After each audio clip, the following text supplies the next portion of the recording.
فيديو النهارده هقول لك على 4 صفات اساسيه بتبقى موجوده في الراجل اللي واثق من نفسه، الراجل الناجح مش الراجل العل. يلا بينا. السلام عليكم ورحمه الله وبركاته، ازيكم من ايه؟ يا رب تكونوا الف خير حبايبي واخواتي، كل سنه وانتم طيبين.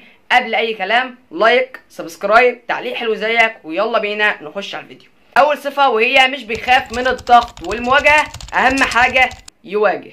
يعني مش بيفرق معاه اي حاجه، مش اول ما بتجيله المشكله يقول ده السبب وفلان السبب وفلان السبب. بيقول طالما المشكله جات لي انا يبقى المشكله مشكلتي انا، يبقى اللي لازم يحلها هو انا. وبيبدا يدور على حلول للمشكله، مش بيدور على اسباب المشكله. يعني انت اول ما المشكله بتجيلك انت كشخص، لو انت شخص مش ناجح او شخص بتحب تضيع وقت، هتقول طب ايه اسباب ان المشكله تجيلي؟ لا، الراجل الناجح، الشخص اللي واثق من نفسه مش الراجل العيل، بيبدا الاول يدور على حل للمشكله مش اسباب المشكله. صفه وهي مش بيفرق معاه تشجيع الناس او انتقادهم. يعني مش لما واحد يقول له انت ناجح يقول ايوه انا ناجح، ومش لما واحد يقول له انت فاشل يقول ايوه انا فاشل. مش بيفرق معاه كلام الناس، اهم حاجه يبدا بالتنفيذ. يعني انا عيلتي بتقول لي انت بتطلع تقول كلام على اليوتيوب مش بتنفذه، طب انت بتشوفوني بنفذه ولا لا؟ يعني انا بقول اهم حاجه تبدا. طب انا بدات على اليوتيوب، طب لو انا مش بنفذ كلامي على اليوتيوب ما كنتش بدات على اليوتيوب وسمعت انتقادات من الناس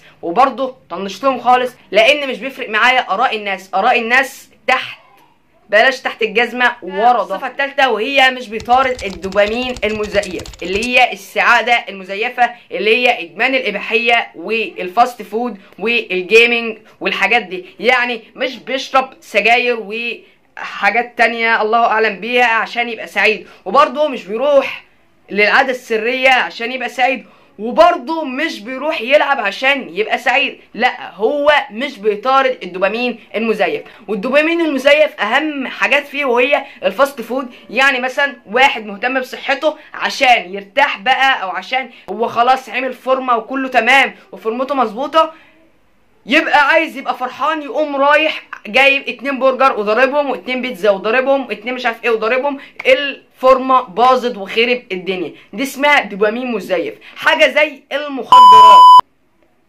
حاجه زي ادمان الاباحيه، وحاجه زي شرب السجاير، وحاجه زي الجري ورا البنات. كل دي حاجات غير مفيده للراجل، وكل دي حاجات لو عملت عكسها تبقى انت راجل عل.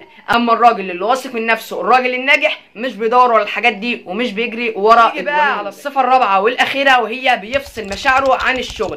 يعني مثلا انا كعلاء نازل من على السلم رجلي اتلوت، ايه اللي هيحصل؟ هبقى متضايق. ما ينفعش اقول مش رايح الدرس، لا اروح الدرس. بلاش علاء وبلاش الدرس، نتكلم على راجل كبير. مثلا انت قلت هصحى الصبح بدري اروح الجيم وبعدها اطلع الشغل، ماشي تمام. انا نمت المنبه ما صحيتش وما رحتش الجيم، وصحيت في وقت الشغل رحت الشغل، افضل متضايق طول اليوم واعكنن على نفس اليوم واكل اكل غير صحي وازعق للموظفين عندي في الشغل او ازعق مع زمايلي في الشغل؟ لا، انا ماليش دعوه باللي حصل، اللي عدى خلاص وانا ليا في اللي جاي.